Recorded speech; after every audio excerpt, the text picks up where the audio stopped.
नमस्कार. अर्थशास्त्राच्या परीक्षेची तयारी करत आहात का? अरे वा. चला तर मग आपल्या या खास अभ्यास सत्रात सगळ्या महत्वाच्या संकल्पनांवर एकदम झटपट नजर टाकूया. परीक्षेचा ताण, हो, तो तर येतोच. पण अजिबात काळजी करू नका. आपण मिळून हाच ताण यशात बदलू शकतो. आणि हे जे विश्लेषण आपण करणार आहोत ना, ते आपल्याला नक्कीच योग्य मार्ग दाखवेल. बरं, हा आहे आपला स्टडी प्लॅन. आपण अगदी बेसिकपासून सुरुवात करणार आहोत, म्हणजे मूळ संकल्पना. मग बघू की बाजार कसा चालतो आणि कंपन्या कशा काम करतात. त्यानंतर आपण मॅक्रो इकॉनॉमिक्स म्हणजे ते मोठं चित्र बघू. आणि हो, परीक्षेत होणाऱ्या सामान्य चुकांवरही बोलूया. शेवटी एक झटपट रिव्हिजन. चला तर सुरू करूया पहिल्या भागापासून. ही आहे अर्थशास्त्राची मूळ संकल्पना. आणि सगळं काही सुरू होतं एका अगदी साध्या समस्येपासून. तुम्ही विचार करत असाल की अर्थशास्त्र म्हणजे नेमकं काय, तर सगळं अर्थशास्त्र या एका शब्दाभोवती फिरतं: दुर्मिळता. म्हणजे बघा, आपल्या इच्छा, आपल्या गरजा अमर्याद आहेत, पण ते पूर्ण करण्यासाठी जी साधनं आहेत, म्हणजे पैसे, वेळ, संसाधनं, ती मात्र मर्यादित आहेत. आणि म्हणूनच आपल्याला निवड करावी लागते. आणि जेव्हा आपण निवड करतो तेव्हा एक गोष्ट नेहमी लक्षात ठेवायची: प्रत्येक निर्णयाची किंमत असते. आणि ती म्हणजे संधी खर्च. म्हणजे समजा आपण आता अभ्यास करायचं ठरवलंय, तर आपण मित्रांसोबत फिरायला जाण्याची संधी सोडली, तर ते फिरायला जाणं हा झाला आपला संधी खर्च. ही संकल्पना परीक्षेसाठी खूप खूप महत्वाची आहे, हे लक्षात ठेवा. बरं, पारंपरिक अर्थशास्त्र एका मोठ्या गृहीतकावर चालतं. ते म्हणजे माणूस हा तर्कशुद्ध किंवा रॅशनल प्राणी आहे. म्हणजे काय, तर तो आपल्या इच्छा पूर्ण करण्यासाठी नेहमी विचारपूर्वक, तर्कसंगत निर्णय घेतो. आता हे खरं आहे की नाही हा वेगळा मुद्दा, पण हे एक मॉडेल आहे ज्यावरून मानवी वर्तनाचा अंदाज लावला जातो. उदाहरणार्थ, हे बघा, समजा कोणीतरी खूप महागडी कार विकत घेतली. आपल्याला वाटेल की अरे, ही तर उधळपट्टी आहे.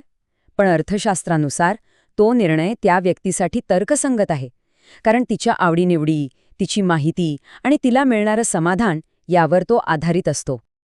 ठीक आहे, तर आता आपण मूलभूत गोष्टी समजून घेतल्या. चला आता पुढच्या टप्प्यावर जाऊया: बाजाराचं इंजिन, म्हणजेच मागणी आणि पुरवठा. ॲडम स्मिथची अदृश्य हात ही संकल्पना ऐकली आहे का? खूप इंटरेस्टिंग आहे. ते म्हणतात की बाजारात कोणीही कोणाला काही सांगत नाही, पण तरीही मागणी आणि पुरवठा या दोन शक्ती मिळून आपोआप सगळं काही व्यवस्थित करतात. जणू काही एक अदृश्य हात सगळ्या गोष्टी योग्य जागी ठेवत आहे. लवचिकता किंवा इलास्टिसिटी हा शब्द थोडा अवघड वाटतो, पण संकल्पना सोपी आहे. जसं रबर ताणलं की लांब होतं, तसंच वस्तूची किंमत बदलल्यावर तिच्या मागणीत किती बदल होतो हे मोजण्याचं हे प्रमाण आहे. काही वस्तूंची मागणी जास्त लवचिक असते, तर काहींची कमी. चला, एक छोटासा प्रश्न विचारतो. समजा पेट्रोलची किंमत आज रात्री अचानक दुप्पट झाली, तर काय होईल? लोक उद्यापासून कामावर जायचं बंद करतील का? उत्तर आहे नाही. शक्यता खूप कमी आहे. का? कारण पेट्रोलसारख्या गरजेच्या वस्तूंची मागणी ही अलवचिक किंवा इनइलास्टिक असते. म्हणजे किंमत कितीही वाढली तरी लोकांना कामावर तर जावंच लागेल, त्यामुळे मागणी लगेच कमी होत नाही. बरं, आता बाजार कसा चालतो हे आपण पाहिलं. आता बाजारातल्या कंपन्या कशा चालतात यावर एक नजर टाकूया, म्हणजे उत्पादनापासून ते नफ्या-तोट्यापर्यंत. कोणतीही गोष्ट बनवण्यासाठी, मग ती वस्तू असो वा सेवा, 4 मुख्य घटक लागतात. एक म्हणजे भूमी, म्हणजे निसर्गातून मिळणारं सगळं काही. दुसरं श्रम, म्हणजे माणसांचे कष्ट.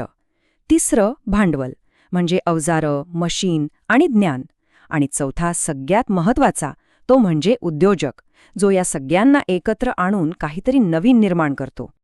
आता एक थोडासा अवघड प्रश्न: एका सॉफ्टवेअर इंजिनिअरचं जे कोडिंगचं ज्ञान आहे, ते श्रम म्हणायचं की भांडवल? हां, थोडा ट्रिकी प्रश्न होता नाही का? याचं उत्तर आहे मानवी भांडवल किंवा ह्युमन कॅपिटल. कारण ते ज्ञान आणि कौशल्य आहे जे श्रमाला अधिक उत्पादक बनवतं. ते फक्त शारीरिक कष्ट नाहीत, तर ते एक प्रकारचं भांडवलच आहे. आपल्याला नेहमी वाटतं की कंपनी जेवढी मोठी तेवढी चांगली, पण नेहमीच तसं नसतं. कधीकधी कंपनी इतकी मोठी होते की ती अकार्यक्षम बनायला लागते. यालाच मोठ्या प्रमाणातील अकार्यक्षमता किंवा डिसइकॉनॉमीज ऑफ स्केल म्हणतात. म्हणजे व्यवस्थापनात गोंधळ होतो, समन्वय राहत नाही आणि कार्यक्षमता कमी होते. यात पण 2 प्रकार आहेत बरं का. एक आहे अंतर्गत, म्हणजे कंपनीच्या स्वतःच्या वाढीमुळे होणाऱ्या समस्या, जसं की मॅनेजमेंटचा गोंधळ. आणि दुसरा आहे बाह्य, म्हणजे कंपनीच्या बाहेरच्या कारणांमुळे होणाऱ्या समस्या, जसं की एखाद्या शहरात खूप कंपन्या आल्यामुळे वाहतुकीची कोंडी होणं. चला, आत्तापर्यंत आपण एका कंपनीबद्दल बोलत होतो. आता थोडं झूम आउट करूया आणि संपूर्ण देशाच्या म्हणजे मोठ्या चित्राच्या अर्थव्यवस्थेवर एक नजर टाकूया. आपण नेहमी GDP बद्दल ऐकतो, नाही का? पण माहितीये का की ही संकल्पना फार जुनी नाहीये. 1937 मध्ये पहिल्यांदा राष्ट्रीय उत्पन्नाची मोजणी सुरू झाली आणि त्यानंतर हळूहळू GDP हा जागतिक स्तरावर अर्थव्यवस्थेचं मोजमाप करण्याचा मुख्य मार्ग बनला.